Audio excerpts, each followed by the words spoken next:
discussion, and then we are recording. Oh, we are recording, and I hope nobody has an issue with that. So yes, so interest of time, I would directly jump to Irfan Khan, and let me tell you, extensive experience, and you would love this journey. You would love his presentation, what he's going to talk about.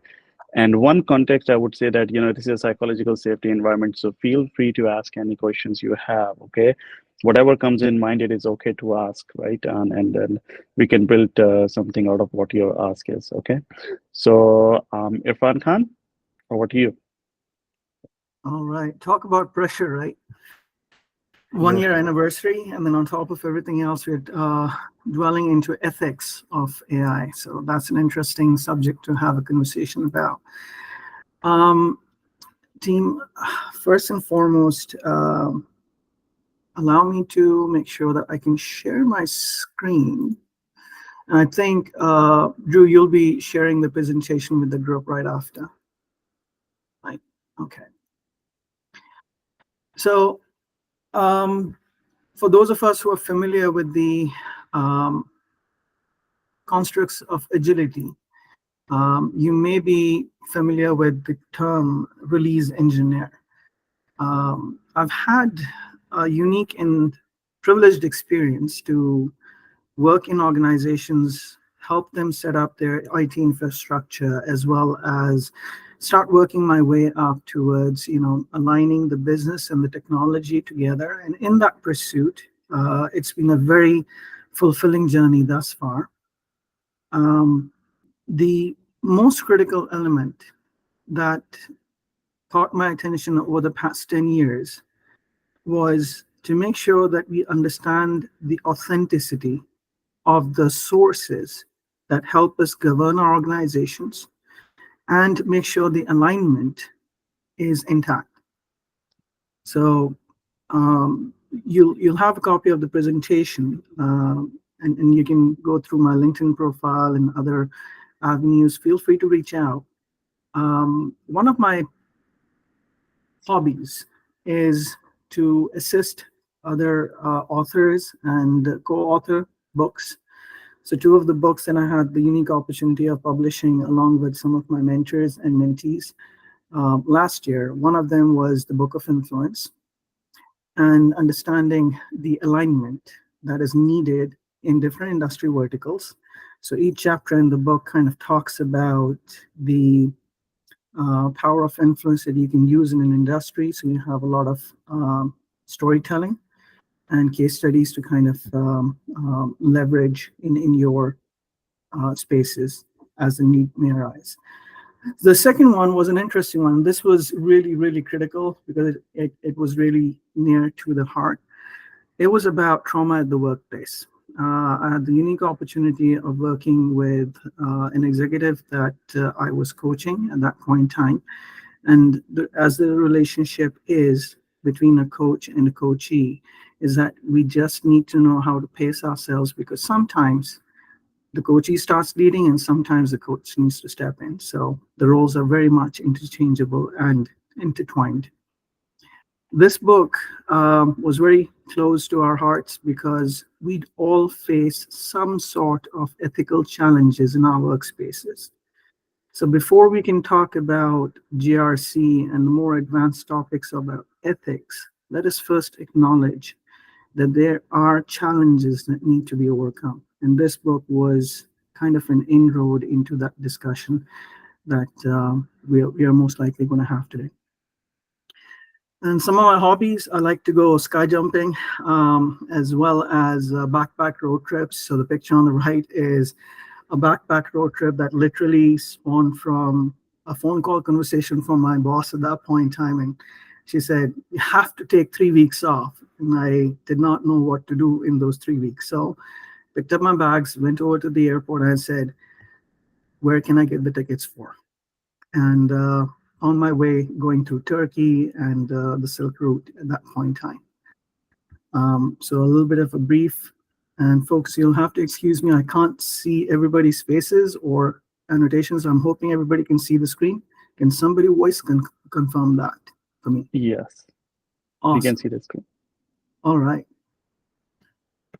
So with that said, let's jump right into it. And one of the things I will ask everybody is that feel free to speak up, ask questions, because this is going to be more about a learning experience. We are all in our various phases of the journey. So feel free to, pop in and ask a question. In this particular slide, what I was trying to cover is the basics about GRC and the relevant frameworks. Like I said in the beginning, one of my key interests is to understand the source of any requirement or any compliance that comes into play. On the left, while I'm showing the GRC circle of impact, governance is literally the body that is helping us govern what our business is. Some items that I felt were key to call out because they get overused and they get underutilized quite a bit. So in the governance, knowing your business is a critical element. Most of the clients that I work with and the companies that I support during their mergers, acquisitions, fines, and so on and so forth, they're challenged with trying to really understand who their business is for, what their business is, and what are the regulatory authorities that they're subject to. In one of the elements that I was working with Taha on, it was an interesting journey. We were looking forward to establishing the identity of a company. It was a funny case study because the owner of the company reached out and said, I've got this, mid-sized company that I'm working through, and I need to make sure that I have got some audit and compliance items covered. And they had a very interesting situation. They had lost a lot of money in 3 basic transactions, and they didn't know what to do about it. It was a couple of $1 million. And it was interesting because listening to the owner and the founder of the company, it was evident that the journey 10 years ago when this person had opened up the company and started, they had been embarking on the journey so rapidly, so fast, and they have been growing so at such a pace that it was becoming more and more difficult for the founder to kind of streamline and think through all the various assets that they would need. Of course, they had a legal team. Of course, they had all the advisors that they could possibly get. Money can buy a lot of different things.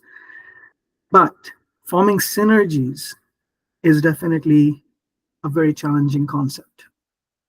And in governance, that is the most critical thing, to have a governing body that you can trust, that you can build with and see the future. Of course, we cannot commit to saying that everybody's there for lifelong endeavors. Things change.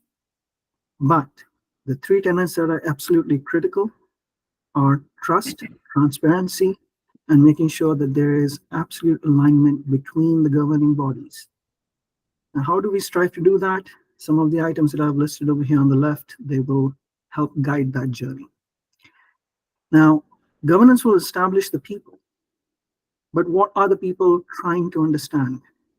It is the risk that is posed to their organizations, the business that they're doing. And again, if you go for the why, putting Simon Sinek over here, if you go for the why, most of the questions in risk will be answered from the governance, because that's where your why is.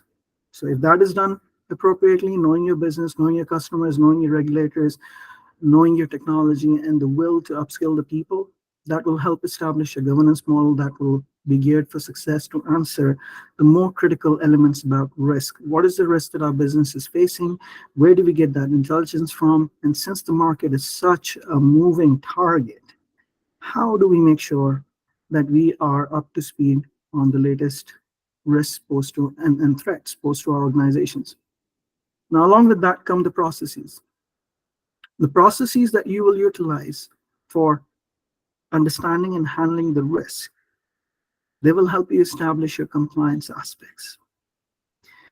Now, from a lot of the conversations that I've had with some of the senior executives in both mid-size and large-scale companies, the challenge is always trying to understand which dashboard can we trust, what data source can we trust, and so on and so forth. And we'll get into that in a few. However, Compliance is something that needs to be measured. It's not an option, it just needs to be measured because that's where conformity comes into play. If we're going to say from a governance standpoint, we're going to do something, risk is going to help us evaluate what is the cost, what is the risk that will be posed as an endeavor to achieve this goal. But compliance will help us make sure that we are conforming to what we have aimed and the journey we are undertaking. And that's where we need the tools. Any items so far? Please to speak up. Right. So on the right-hand side, what I've tried to cover are the key frameworks. Now, fun fact, there's a difference between a methodology and framework. When I'm talking to a lot of the folks, they keep on talking about, hey, we have got Jira, so we're agile. Hey, we've got ServiceNow, so we've got ITIL, so on and so forth. However, just from lessons learned perspective, there's a difference between a framework versus a methodology because a framework is only going to tell you the necessary guidelines to guardrail your processes, your people, and your assets, your technology, everything else. It's not going to prescribe anything otherwise. So think of it as a legal framework. If we are going to say that we are an organization, what are our binding guardrails that will help us define the type of organization we are? That's what a framework does. But when you include the tools in it, that's when we start adopting the methodologies. So a framework is a series of guidelines, principles, and policies. And methodology is something when you incorporate those tools to remain or to conform with the framework, that's when you have reached the level of methodology. So on the right-hand side, what I did try to call out are the key frameworks that have been adopted in the industry. Fun facts about these frameworks: a lot of the names that we hear in the organization, such as SOX compliance or the financial information and engineering handbooks, the FFIEC handbooks, they're inspired by one of these frameworks and these governing bodies. Fun fact about COSO is that it is the parent organization that inspired Sarbanes-Oxley after the 2001 Enron concerns and issues. Fun fact about the GRC 2020 is that this is one of the frameworks that recently started popping up quite effectively, and it's trying to make sure that we can align our Agile implementations and the GRC frameworks that can help make sure that the pace or the rate at which the throughput of an organization is coming through can map back to a GRC or a governance and risk assessment body. As most of you may be familiar with, when organizations adopt towards agility, there is a high demand from knowledge workers to be able to have productive outcomes. The rate at which the productive outcomes are coming out, sometimes it becomes difficult for the business to keep up with all of those, to keep up with the governance requirements that will be used to monitor, control, and assess the risks that are posed to the organization. So in retrospect, for GRC 2020, this is one of the rapidly growing frameworks and becoming extremely popular. All right. For two of these items, I will definitely call out, like Microsoft 365 maturity model. For those of us who are utilizing Microsoft 365 in their organizations, you may be privy to some of this information already, but fun fact about this, if you really want to get 365, you may as well sign up for the whole cadre of services coming in from Microsoft. So it does have a tool-based, a very tool-centric and technology-centric approach to managing the governance, risk, and compliance aspect of your organization. GoBit. This is one of my favorite ones simply because of the fact that this is more focused on the business. but it is loose enough to help make sure that you have room for incorporating other elements of compliance into your organization. For example, if you're looking at managing finance, you may not get all the components from COBIT, but you can take them from COSO. That will help us make sure that we have financial conformity from a risk and compliance perspective and incorporate them into COBIT. And you can still adopt the framework. It is pretty flexible in that regard. All right. Moving on to the next item. This is GRC and AI considerations. Now, one thing that kind of inspired me to pull this together for a group as teams such as yourselves is to really think through what the AI does and what does it really take to have the necessary controls in place so that we are utilizing AI for the right reasons, for the right outcomes. Now, it is easy to go ahead and ask ChatGPT a question, but I often say this to a lot of my friends and my colleagues at work and other places as well. The quality of the question you're going to ask is going to determine the quality of the response you're going to get, which is important to remember. Because without knowledge, without context, we may be trying to ask the question, but remember, all AI is based on language models. We have a lot of transformations going on. There's a lot of data being fed in. However, the context of the question has many, many components to it. So the value of the response you're going to get is directly proportional to the quality and the clarity of the question you're going to ask.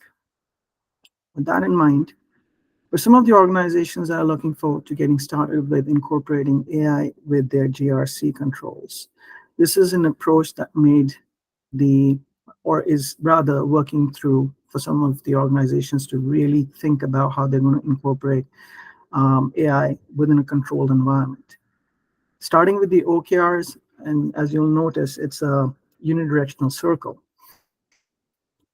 And the reason why it is unidirectional is because if the why at the top with the OKRs is not coherent, it is not understood by the senior leadership and their direct reports appropriately, then it is going to be hard to qualify and quantify the data that is going to come in.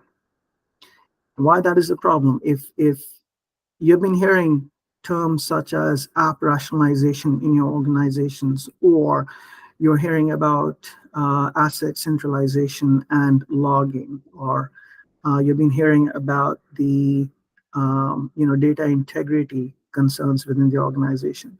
They're primarily arising because somebody has identified an OKR with a key distinct disconnect between data availability and quality. So if the OKR has been identified, then the second step becomes a problem for most of the organizations, especially the ones that have not yet invested too much in their technology rationalization efforts.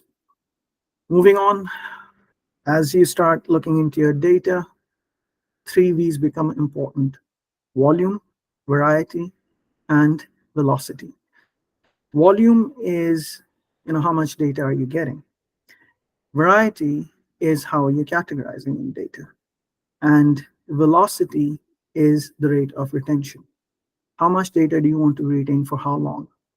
And that will govern your technology infrastructure. As an example, Boeing 747 is capable of generating 20 terabytes worth of data every hour. So think about the storage policies for any and every flight control that might be in place. And then finding out the right skilled personnel to make sure that we can understand the why from the OKRs down to the technology infrastructure, and decompose that to connect back with the regulatory and ethical consideration. That is going to be critical, because more often than not, if you're reading the news, you're going through some of the penalties in the financial industry, as well as a perfect example of that is the California Consumer Privacy Act. It's been going on for a couple of years, but the prime tenet in that is data retention and making sure that the privacy of the members or the residents of California, it is being protected. Of course, it's not the first one. We have had quite a few standards across. But in the US, why this is significant is because we are taking privacy very seriously now. There are other states that are following, including New York, New Jersey, so on and so forth. So connecting each step back to a regulatory and ethical consideration requires understanding of what regulators we are subject to and how much data should we be retaining at what rate and for how long. So then comes the change management and training. As you start scaling up and retaining, getting more and more customers buying into the market, you're definitely going to need effective change management skills because scaling is not going to be easy. Remember the example that I shared about the financial loss that the company had suffered earlier? In that case, the company grew very rapidly, but didn't have an effective change management system to govern their financial operations. That was the audit finding, and that's ultimately what we had to give in writing for them to consider with their legal teams. Now, how do we make sure that our change management and training is effective is through pilot testing. In this, you're going to hear a lot about the A/B testing, the blue testing, the red testing, the white hacking teams, and the black hacking teams, and so on and so forth. You're going to hear a lot of variation in that space. But just keep in mind, all of this, as long as it is within the conforms of your organization, it is being done to litmus test all the previous steps that we have called out over here. And finally, the outcomes, they're going to be used for continuous improvement. This is all true when you're considering AI as well, because usage, assets, where do those assets belong, and what are you going to use that information for, is going to be questioned. But if you're not looking at the quality of the ask, then chances are we might be solving for something that really doesn't need a solution just yet. A high priority item is being missed out.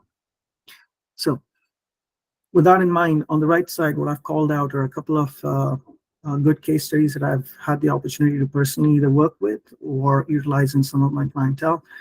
One of my favorite ones over here is Metro Extreme and ServiceNow. ServiceNow is picking up in this space quite effectively because it had a head start, simply because it was in the ITIL space for such a long time.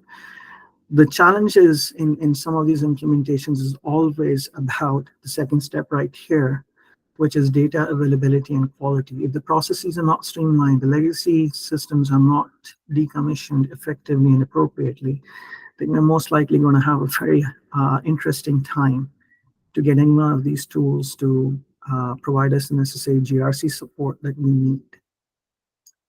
And this is where I will ask, I'll hand it back to the group.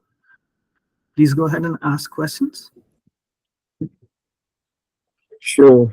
Irfan, yeah, I mean, oh, you mentioned the tools, and I could see some tools here as well. So ServiceNow, SAP, they are coming up with GRCs, right, as well. And you also gave us the overview of the method, the full process, right, on GRC. Now, coming back to our conversation, what we have in this group, right? And then, as you mentioned, the difference between methods and framework. So I will just open this discussion with the team. Like, you know, what we are trying to build is, first of all, does it come into the category of the framework, or would it come into the category of methods? That is something I will start with. For me, I think what we are trying is more about towards the white paper, where it could come into the methodology. But again, it's open for everyone. So one thing I will point out, like I shared, framework versus methodology, right? If you're looking at writing a white paper, I'm writing one at this point in time for how to manage agile financing and use it to optimize your organizational growth. Now, if I were to say that I'm going to stick with one standard of finance to determine budgets and controls, it would be more geared towards methodology because I will include the tools. And one of the things to clearly remember, what I was calling out, a tool in the hand of an artist becomes amazing, right? But give it to someone else and we might end up hurting ourselves. More often than not, that becomes the problem. So if you're looking at white papers, the intent of writing a white paper is that it is going to be time tested and not limited by a tool. So look at a framework where you see the optimal implementation of it and apply it to the context so that it makes sense. And then whatever tools the organizations will pick up, they'll be able to use your white papers from a framework perspective. Okay, thank you. Anyone else have any questions?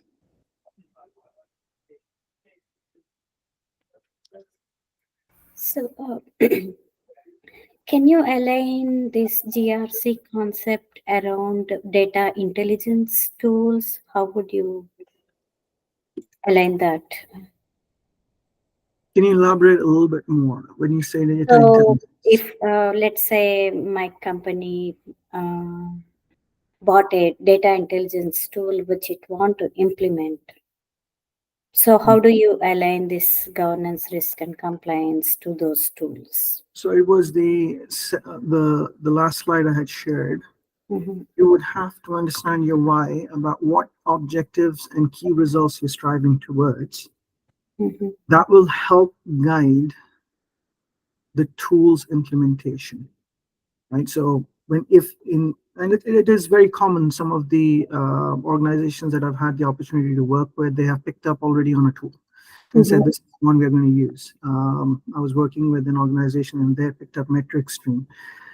And we said, okay, you've already chosen the tool for its pros and cons. It's going to be amazing, right? But it does have a lot of components in it to align risk with the tools and make sure that we have the necessary controls in place. So that's the second step. First thing is identify objectives. Second thing is identify what you're trying to solve. And once you do figure that out, align it with your risk control. That is the most important thing. If your risk control is strong enough, you will have the necessary guiding checklist, if I may use that term, that will help guide how you're going to implement the tool with the necessary controls to make sure that it is going to be compliant and not cause the organization a lot of pain.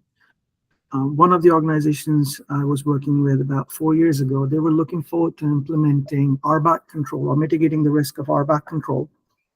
And it comes from SOX, right? So the role-based access control in development teams becomes harder to manage, right? We might already have the tool for development, that is GitHub and GitLab, the whole stack, no problem. But then with the amount of churn that happens, especially with the onshore and offshore teams, how effective is the tool going to be if we don't understand what is the intent of the organization? The intent of the organization was to ensure a simple fact. No single person in the organization should have uncontrolled access to take a work requirement and directly execute into production without going through the necessary checks and balances. In simple terms, that's how I would explain RBAC. Now, with onshore, offshore teams, how did we integrate that with a particular tool? Was to make sure that we had built in the necessary checks and balances in our CI/CD pipelines. Where did we get that information from? We got that from the direction that we're going to adopt to faster throughputs and adopt to a DevOps culture. And we're going to make sure that our pipelines are going to be established appropriately. Now, the next step of evolution in that was to incorporate the AI to make sure that once the data has been collected, that how many production releases have been going through or environmental releases have been going through. How can we collect the data and make sure that the person who had requested versus the person who had developed versus the person who had approved versus the person who had deployed were not one and the same,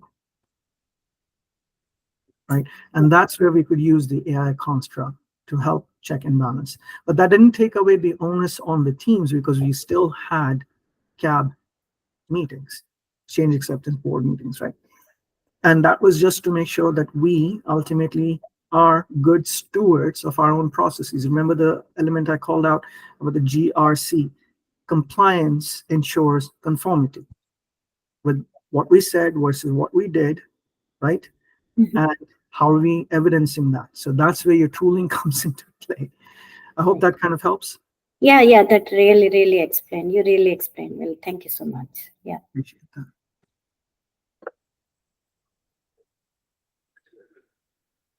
So, I mean, Irfan, do you have any white paper formats? Like, if you want to start writing the white papers, right? So, is there any specific formats we have to follow? I mean, I'm quite sure we have a lot of use cases to work on, but is there any you would suggest to start with? And our scope is again AI, and then AI ethics. So the use cases would belong to that area only. As far as the formats are concerned, again, depends on your context, but simplifying it. I've had the privilege of writing 2 books with good authors, right? And I'm working on this white paper as well. First thing is identify your OKR, what your expected outcome is, objectives and key results. If you can isolate that aspect of it, it really helps, and as Newton once said, a well thought idea is half the work done.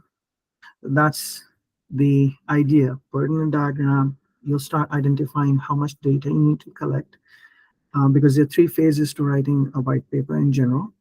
First one is identifying what it is that you're looking forward to. That's your objectives. Key results will help establish what kind of data you will need in order to back up your claim. Right? Mhm. Your necessary and relevant case studies will be isolated to that. And since white papers, by the very nature of them, are specific in the sense that they are taking into consideration certain assumptions to write the context. And as an example, if you look at the Scrum mock white papers, they were taking into consideration 3 very simple aspects. One was we need a team, we need a product, right? And we need to deliver, keep our customers engaged. So it was 3 things, right? And they started working through them, collected the data, and started putting out blueprints for the different types of interaction models that might work. And they grew in that space. But remember, the core focus of that white paper was to get folks to think differently about their interaction models. So they knew, or it could guide their thought process on what area would they like to focus on, which dimension. Otherwise, we could probably write something and not have an expected outcome to entice the readers. Hey, Irfan, I'm Charles. I joined late. But are you talking about initially when the Scrum concept was sort of popularized? Is that what you're talking about? No, I'm talking about the second white paper that they introduced for the LIST framework. Okay. But that's a very good call out, though, because not a lot of people know that there was the first white paper that came out with the book, Scrum Book. Yeah. SM Book was very interesting, 1.2, and I think now it's at 6.0, right? Yeah. Transition has been extensive. Yeah. Well, it's interesting that they're trying to come up with similar things for other processes such as IT sourcing. Gartner is now trying to sort of find a dynamic sourcing model, and it's similar to that to engage groups very quickly so that the processes that are looked upon as slow, including legal reviews and so on, they're trying to put all that on fast track in a, what to date unproven way. That's a very good call out, because in that space, when Scrum evolved into an enterprise level framework with less, right, large enterprise scale Scrum, there were multiple frameworks I was going through at that point in time, like the discipline agile development, the DAG framework, less framework, and the SAFe framework. I am primarily certified as an SPC from Scale Agile framework. What I found very interesting in the space was that SAFe wasn't really the first to call out a lot of different things, contrary to what some of the folks might believe when they're going through this, SAFe works. But it did pull together a good amount of stationery, like the contracts. When Scrum tried to pull all the Agile HR and contract and procurement efforts together, I think SAFe already had 2 years lead time over them. Right. Right. So they had learned from the market much more rapidly and identified that there is an entire discipline that will be required on how to, first of all, write a contract that is going to be based on something that's a point, a unitless system. Right. Right. Everybody else is still going with fixed budgets, and they're going with SOWs and so on and so forth. But when you look at the Agile contracts, they're a whole different beast because they're based on outcomes. Yeah. And just wrapping the head around that has been an interesting challenge because if you may recall, in January of this year, the US government announced that if they're going to have any vendors, they should be looking at incorporating some shape or form of an Agile delivery method. So now the rush, how do we understand Agile financing versus traditional financing? So good call out. Yeah. Mm-hmm. And Irfan, the other question I have is like, we, for example, today we have identified the OKRs. The next step would be to, I would say, define tasks on those OKRs. What would be the next steps? Like, yeah. Yeah. So objectives, if written well, give you direction on what KRs you're going to use, key results.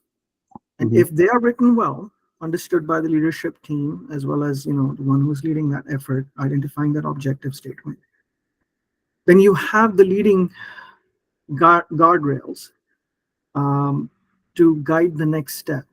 Can you assimilate certain data? So I'll give you a perfect example on this. I was working with an organization 4 years ago, and we were trying to, really take everybody to the task.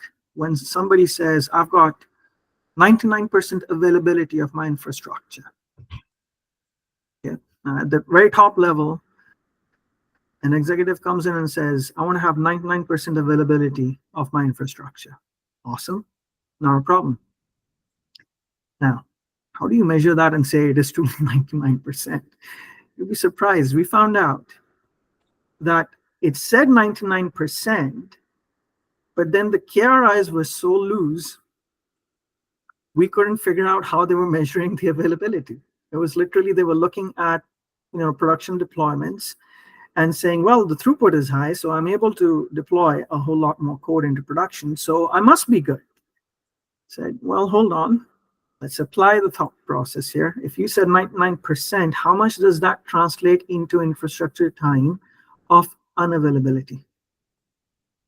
For that, we need to understand which of our applications are critical for the business to operate and how much downtime and uptime do they need to have.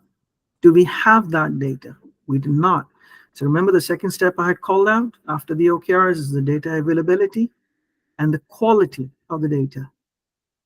So if the KRIs are written appropriately, you will be able to derive what data you need to gather and is that reliable data or not. Then we get into the whole data governance aspect of things. And I hope that kind of helps. Mm-hmm. Yes. Sorry, these subjects are a little bit close and dear to the heart, so I can extend quite. Yeah, and I'm asking these questions because we really want to have those, once again, we get to know that we need to set up OKRs, that is okay. But, coming towards the, and my mind goes like, maybe these OKRs and the guiding principles might be kind of the same things, but you can differentiate that later. But now coming to the exciting topic about AI and ethical AI, where we want to use these white papers, right? So OKRs are set up. Now we have a data to back up. Now we're going to come up with some kind of hypothesis, right? That this is what, first of all, this is what the fact is, and this is what we have seen. Now, according to our research, if this particular fact or the results would be done this way, they would see a different outcome, and that is what I believe we wanted to put as a white paper. And then team, I mean, everybody here, you can just guide and pitch in as well, that if this is the right thought process. Yeah, I will add some color here. Thank you. Thank you, Sayed. Irfan, nice meeting you. My name is Andy Bala. Are you able to hear me? Yes, Yeah, likewise. I was in a different call. I'm also fellow SPC. I did several years back, 7 years back. Nice. So, yeah, so on what you described was, it was aligning with very well. I also delivered a talk in Princeton area. We used to have a agile coffee club or something long back before COVID on OKR, right? OKR are very simple, very simple but very clarifying. That's a great place to start, right? Just to elaborate on what Sayed was saying, let me give the bias, the situation of the bias, right? I want to seek your thought how you recommend us to proceed. So if we run prediction algorithm in a state where the diversity is less, for example, we are running an algorithm, it predicts well about a disease condition in Massachusetts where 80-90% population is one race. But if you go and run the similar algorithm in a different hospital setting, completely in different state, let's say Miami, right? Florida. Because our data was not balanced when we um, standardized the algorithm, tuned hyperparameters in one location, people are seeing or people are concerned the accuracy is going to drop. So that is one of the use cases that we want to address. How do you come up with a good balanced data set that will work in different settings within the same country, right? Right. If I may share a case study on this, I had the privilege of working with New York state aid agencies. If I may throw a term out there, it's called release on recognizance. It is a criminal aspect where somebody is getting to be in front of a judge, and the judge has to make a decision whether to keep the person in prison till their hearing date comes in, or to release them on their own good conscience. Okay, and expect them to be able to come back to the court on their attendance date whenever the hearing is. Now, this effort has been put into place segment by segment, state by state, in a lot of different states across the United States. Okay. One of the first few states that started working on it was actually New Jersey. Oh, okay. Very good. Second state, well, the New York City agency actually ended up implementing it. It's with the Mayor's Office of Criminal Justice, MOCJ, as it is lovingly called. The reason why I call that out is because when you take into consideration demographics of the data versus a subset and the intersection you're looking at how to understand your current population, which is dynamic, because over time, as we have learned, these regular periodic reestablishments of your baselines needs to be done, right? So if what is considered to be normal today is abnormal tomorrow, how do we baseline? Yeah. And in that pursuit, this effort of release and recognizance is going to be a very, very good case study, and I could share probably a whole lot more. Yeah. So only it's a good example, good analogy, right? Only difference I see is in case of people, more of the behavior pattern, right, across the states. Yeah. In case of medical data, it is more Mhm. of their what should I say, or not? It's more of the traits of the data characteristics based on ethnicity. Right? It's not behavior related, more of ethnicity related genomic data. Mm. That's the only difference. Absolutely. That is very true, because it is about collecting the data. And again, racial biases in the criminal justice system, that kind of becomes a pretty good analogy in that space. But what you'll probably, if I'm aligning with your thought process, you're looking at how to remain HIPAA compliant while implementing an AI that will actually provide some sort of a value add service on identifying the use cases for treating diseases within certain ethnicities. Yeah. Yeah. So again, if that is your objective, key results can be made to wait a little bit, because we would have to see what is the data available. In some cases, we may not even have the quality data available. Now, in the example that I talked about with respect to criminal justice, we had to go state by state and look at a federated system, because what works in Jersey may not work in New York City. And what works in New York City may not work across New York State. So certain boroughs had to adopt and certain boroughs had to let go. So what we started realizing is that there is a whole lot more to be understood about federated GRCs. So when you're looking at federation, then you look at creating the necessary communities of practice that will help isolate a target segment of your market, know your customers, know your business, know your governance altogether, right?